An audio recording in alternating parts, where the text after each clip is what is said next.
Hello. Welcome to market discussion of the day. Today, 26th of March 2025, Wednesday ആണ്. So ഇന്നത്തെ ദിവസത്തെ market ഡിസ്കഷനിൽ പോകുന്നതിന് മുന്നേ ആയിട്ട് നമുക്ക് ഏറ്റവും ഇമ്പോർട്ടൻ്റ് ആയിട്ടുള്ള ഒരു കാര്യം പറയാനുള്ളത് എന്താ വെച്ചാൽ, നമ്മളുടെ ഒരു ക്രാഷ് കോഴ്സ് പോലത്തെ ഒരു 3 ദിവസത്തെ ഒരു പ്രോഗ്രാം, ഫ്രീ ആയിട്ട് ഫോറക്സ് ട്രേഡിംഗ് പഠിപ്പിക്കുന്ന 3 ദിവസത്തെ പ്രോഗ്രാം നാളെ സ്റ്റാർട്ട് ചെയ്യുന്നുണ്ട്. ഓക്കെ, ഇന്ത്യൻ ടൈമിംഗ് 8 മണിക്കാണ് ഈ പർട്ടിക്കുലർ പ്രോഗ്രാം നടക്കുന്നത്.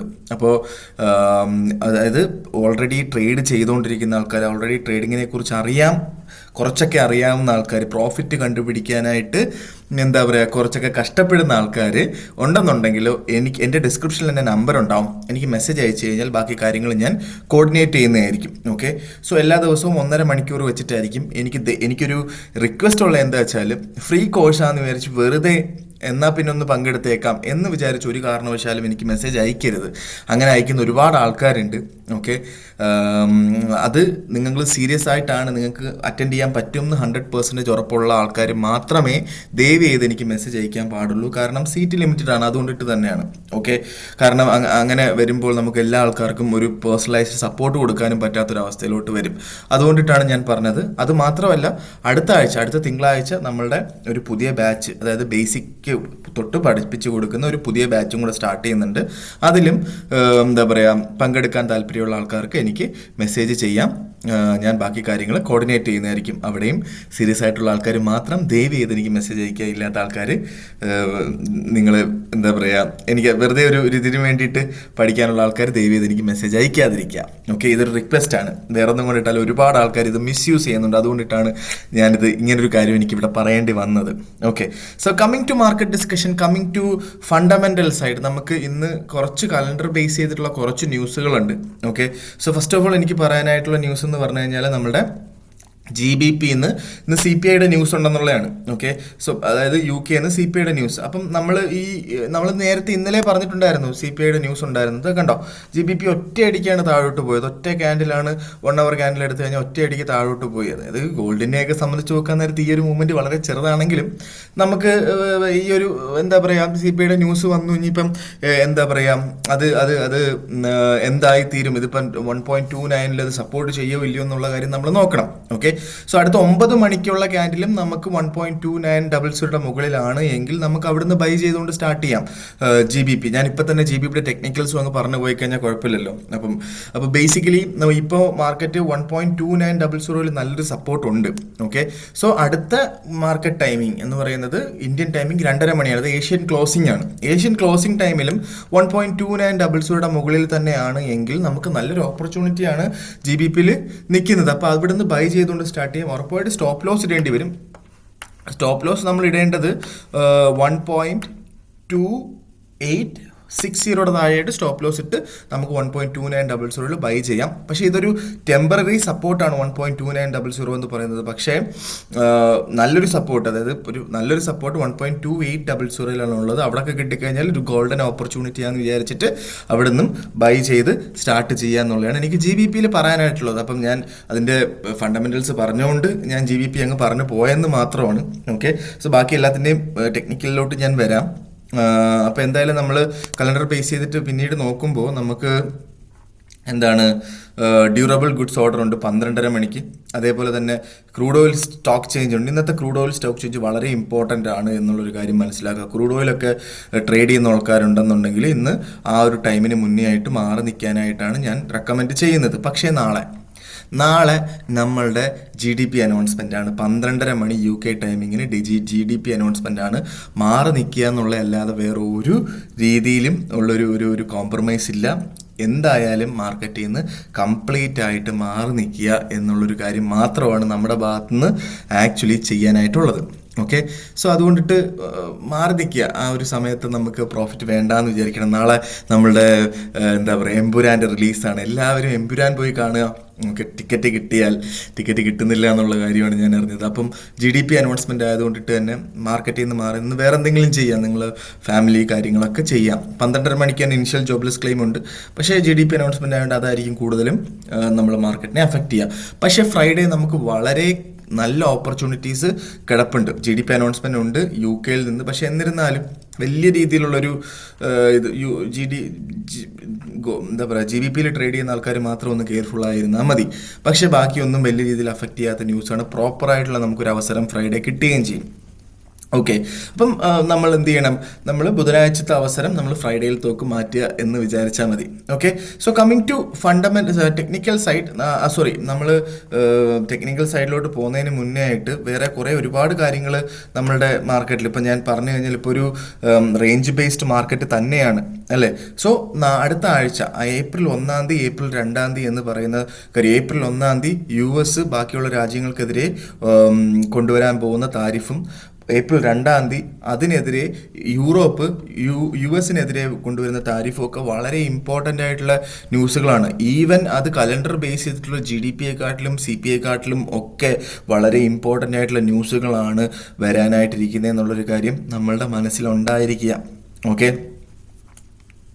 സോ അത് എന്താ പറയുക, അത് ഭയങ്കര ഇമ്പോർട്ടൻ്റ് ആണെന്നുള്ള കാര്യം മനസ്സിലാക്കുക. ഓക്കെ, അപ്പോൾ അടുത്ത ആഴ്ച മാക്സിമം 1-2-3 ദിവസം മാർക്കറ്റ് എങ്ങോട്ട് പോകുമെന്ന് നമ്മൾ മനസ്സിലാക്കാനായിട്ട് ജസ്റ്റ് ഒന്ന് വെയിറ്റ് ചെയ്യുന്നത് ബെറ്റർ ആയിട്ടുള്ളൊരു കാര്യമായിരിക്കും. അടുത്ത ആഴ്ച മുതൽ ഒരുപാട് ഇൻവെസ്റ്റേഴ്സിൻ്റെ പൈസ നമ്മുടെ മാർക്കറ്റിലോട്ട് ഒഴുകുന്ന കാഴ്ച നമുക്ക് കാണാം. ചിലപ്പം അതൊരു ഏപ്രിൽ 15 ഒക്കെ ആവും അതിൻ്റെ ഡിസിഷനൊക്കെ എടുത്ത്. ഏപ്രിൽ 12 ആണ് ഒരു സെറ്റിൽമെൻറ്റ്. ഇപ്പം US ഒരു താരിഫ് കൊണ്ടുവരിക, യൂറോപ്പ് ഒരു താരിഫ് കൊണ്ടുവരിക, അതിനൊരു സെറ്റിൽമെൻറ്റ് ഉണ്ടാവുമല്ലോ, സംസാരിച്ചൊരു സെറ്റിൽമെൻറ്റിലോട്ട് വരുമല്ലോ. ആ സെറ്റിൽമെൻ്റ് ഒക്കെ വരുന്നത് ഏപ്രിൽ 12 അപ്പോൾ അതൊക്കെ കഴിയുമ്പോഴായിരിക്കും കുറേ ഇൻവെസ്റ്റേഴ്സൊക്കെ വരുന്നതും പിന്നീട് മാർക്കറ്റ് ഒരു വൺ ഡയറക്ഷണൽ മൂവ്മെൻറ്റിലോട്ട് മാർക്കറ്റ് പോകുന്നതും നമുക്ക് കാണാനായിട്ട് സാധിക്കും. ഓക്കെ, സോ കമ്മിങ് ടു നമ്മളുടെ ടെക്നിക്കൽ സൈഡിലോട്ട് വരുമ്പോൾ നമുക്ക് ഫസ്റ്റ് ഓഫ് ഓൾ നമ്മൾ JPY നമ്മൾ പോകുമ്പോൾ JPY ഇപ്പം 150 ഇന്നലെ ബ്രേക്ക് ചെയ്ത് 150 എന്ന് പറയുന്ന ഒരു റെസിസ്റ്റൻസ് ബ്രേക്ക് ചെയ്ത് മുകളിലോട്ട് പോകുന്നൊരു കാഴ്ച നമ്മൾ കണ്ടിട്ടുണ്ടായിരുന്നു. പക്ഷെ ഇന്നലെ മാർക്കറ്റ് ക്ലോസ് ചെയ്തത് 150 താഴെയായിട്ടായിരുന്നു ഇന്നലെ മാർക്കറ്റ് ക്ലോസ് ചെയ്തത് അല്ലേ. മാർക്കറ്റ് ഇന്നലെ ക്ലോസ് ചെയ്തതൊക്കെ 150 താഴെയായിട്ടായിരുന്നു. പക്ഷേ എന്താണ് ഇന്നത്തെ എല്ലാ മാർക്കറ്റ് ഓപ്പണിങ്ങിനും, ഇപ്പം ഏഷ്യ മാർക്കറ്റ് ഓപ്പണിങ്ങിലാണെങ്കിലും യൂറോപ്പ് മാർക്കറ്റ് ഓപ്പണിങ്ങിനാണെങ്കിലും എല്ലാം 150 മുകളിലായിട്ട് മാർക്കറ്റ് ഓപ്പൺ ആയതുകൊണ്ടിട്ട് തന്നെ 150 മുകളിലായിട്ട് മാർക്കറ്റ് സപ്പോർട്ട് ചെയ്യുമെന്ന് തന്നെ നമുക്ക് വിചാരിക്കാം. അങ്ങനെ 150 മുകളിലായിട്ട് ബൈ എടുക്കുന്ന ആൾക്കാർക്ക് 9 മണിക്കും 150 അടുത്ത് വെച്ച് നമുക്ക് കിട്ടിയാൽ, ഇവിടുത്തെ 9 മണി എന്ന് പറഞ്ഞാൽ നാട്ടിലെ 2:30 കേട്ടോ, 9 മണിക്കും മാർക്കറ്റ് നമുക്ക് 150 അടുത്ത് വെച്ച് കിട്ടിക്കഴിഞ്ഞാൽ നമുക്ക് അവിടുന്ന് ബൈ ചെയ്തുകൊണ്ട് സ്റ്റാർട്ട് ചെയ്യാം. 149.60 താഴെയായിട്ട് സ്റ്റോപ്പ് ലോസ് വെക്കണം എന്നുള്ളൊരു കാര്യം മറന്നു പോവാതെ ബൈ ചെയ്ത് മുന്നോട്ട് പോവുക. ഓക്കെ, സോ നേരെ നമ്മൾ യൂറോയിലോട്ട് പോകുമ്പം യൂറോയിൽ പല ആൾക്കാരും എൻ്റെയൊക്കെ ബൈ കിടപ്പുണ്ട്. എന്താ പറയുക, ഇന്നലെ മാർക്കറ്റ് അവസാനിച്ചത് 1.0800 ഇന്ന് രാവിലെ ഏഷ്യ ഓപ്പൺ ആകുമ്പോഴും യൂറോപ്പ് ഓപ്പൺ ആകുമ്പോഴും 1.0800 താഴെ തന്നെയായിരുന്നു എന്നുള്ളത് വളരെ വിഷമകരമായിട്ടുള്ളൊരു കാര്യമാണെങ്കിലും നമുക്ക് ഇപ്പോഴും പൊളിറ്റിക്കൽ സൈഡിൽ നിന്നും അല്ലാത്ത വേറെ എന്താ പറയുക താഴോട്ട് യൂറോ പോകും എന്നുള്ളൊരു ഇതൊന്നും കാണുന്നില്ല. പക്ഷെ ഉറപ്പായിട്ടും അങ്ങനെ താഴോട്ട് പോയാൽ 1.0600 വരെ ആയിരിക്കും പോകാൻ ചാൻസ് ഉള്ളത്. അത് വലിയൊരു ഓപ്പർച്യൂണിറ്റി ആയിട്ട് എടുക്കുക. ഓക്കെ, അത് വലിയൊരു ഓപ്പർച്യൂണിറ്റി ആയിട്ട് എടുത്ത് അവിടെ നിന്ന് നല്ലൊരു ബൈ ചെയ്ത് മുന്നോട്ട് പോവുക എന്നുള്ളതാണ് നമ്മൾ ചെയ്യേണ്ടത്. ഓക്കെ, കാരണം അതൊക്കെ ഗോൾഡൻ ഓപ്പർച്യൂണിറ്റിയാണ് യൂറോയിൽ. നമുക്ക് ലോങ്ങർ ടേമിലോട്ട് നമ്മൾ പല ആൾക്കാരും എന്നെ വിളിച്ച് ചോദിച്ചിട്ടുണ്ടായിരുന്നു, 1.05 മാർക്കറ്റ് നിന്നില്ലല്ലോ, ഒറ്റയടിക്ക് മുകളിൽ കയറി അല്ലേ. 1.05 ഒക്കെ ബ്രേക്ക് ചെയ്ത് 1.08 ഒക്കെ വന്നത് എനിക്ക് തോന്നുന്നു 2-3 ദിവസം കൊണ്ടിട്ടാണ്. ഓക്കെ, സോ അത് നമുക്ക് ആ അവസരം വീണ്ടും കിട്ടാൻ പോവുകയാണെന്നുള്ളൊരു രീതിയിൽ എടുത്താൽ മതി. അതുകൊണ്ടിട്ട് തന്നെ സ്റ്റോപ്പ് ലോസ് വെക്കുക. അപ്പം താഴോട്ട് മാർക്കറ്റ് പോയി കഴിഞ്ഞാൽ അയ്യോ എന്ന് വിചാരിച്ച് നിൽക്കാതെ നമ്മളവിടെ സ്റ്റോപ്പ് ലോസ് വെച്ച് തന്നെ മുന്നോട്ട് പോവുക എന്നുള്ളൊരു കാര്യം ഞാൻ വീണ്ടും ഓർമ്മിപ്പിക്കുകയാണ്. ഓക്കെ, സോ ഇതാണ് എനിക്ക് യൂറോയിലുള്ളത്. അങ്ങനെ എങ്ങാനും താഴെ വീണ് കിട്ടിയാൽ നല്ല രീതിയിൽ ബൈ ചെയ്ത് മുന്നോട്ട് പോവുക. അടുത്തൊരു വർഷം കൊണ്ട് മിനിമം നമുക്കൊരു ലോട്ടൊക്കെ എടുത്താൽ ഒരു $15,000 ഒക്കെ ആയിരിക്കും നമുക്ക് പ്രോഫിറ്റ് വരാൻ പോകുന്നത്. ട്രേഡ് പോലും ചെയ്യേണ്ട, വെറുതെ ലോങ് ടേം ഇൻവെസ്റ്റ്മെൻറ്റിന് പോലും നല്ലൊരു കാര്യമാണ്. ഓക്കെ, അതേപോലെ GBP ഞാൻ ഓൾറെഡി പറഞ്ഞതാണ്. GBPയിലും എനിക്ക് പറയാനായിട്ടുള്ളത് 1.2800 ഒക്കെ കിട്ടിക്കഴിഞ്ഞാൽ നമുക്കൊരു ലോങ്ങർ ടേമിലോട്ട് ഉള്ള ഇൻവെസ്റ്റ്മെൻറ്റിനോട്ടും ചിന്തിക്കുന്നതുകൊണ്ട് തെറ്റൊന്നുമില്ലാത്ത കാര്യമാണ്.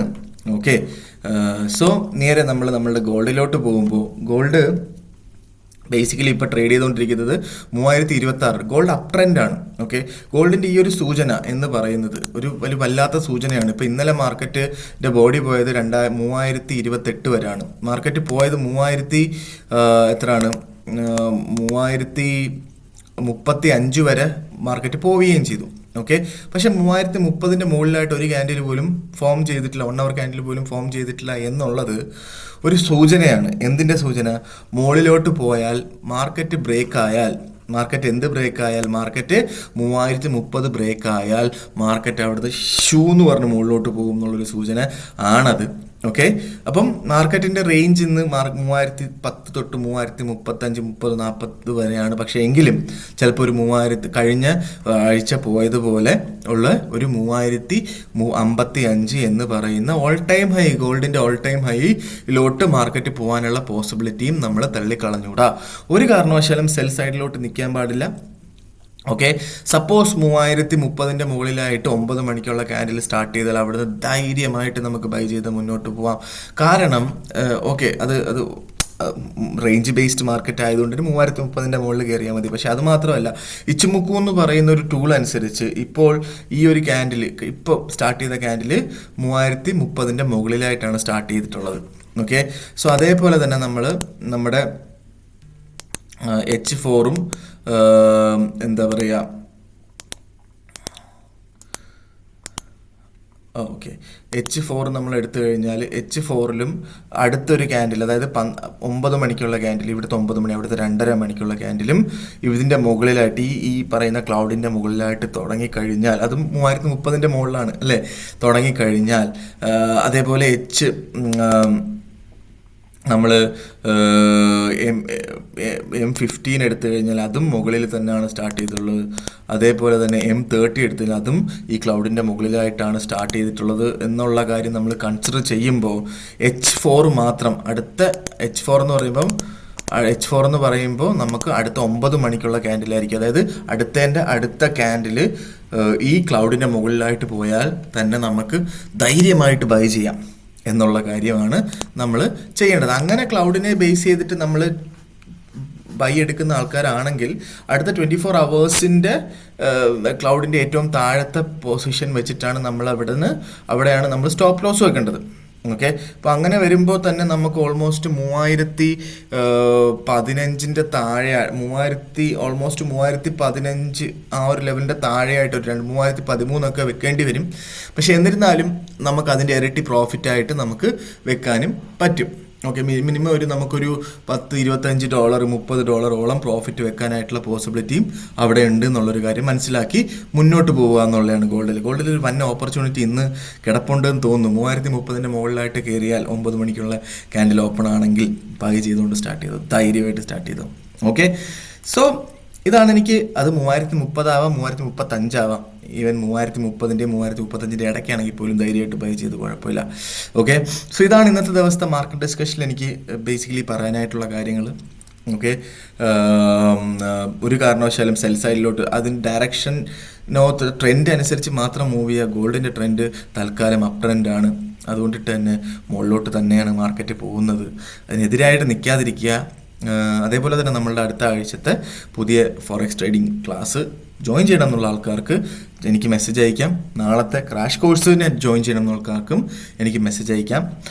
ബാക്കി കാര്യങ്ങൾ ഞാൻ കോർഡിനേറ്റ് ചെയ്യുന്നതായിരിക്കും എന്ന് പറഞ്ഞുകൊണ്ട് ഇന്നത്തെ ദിവസത്തെ മാർക്കറ്റ് ഡിസ്കഷൻ ഞാൻ കൺക്ലൂഡ് ചെയ്യാണ്. മാർക്കറ്റ് ഡിസ്കഷനായിട്ട് നാളെ കാണുന്നത് വരെ ഗുഡ് ബൈ.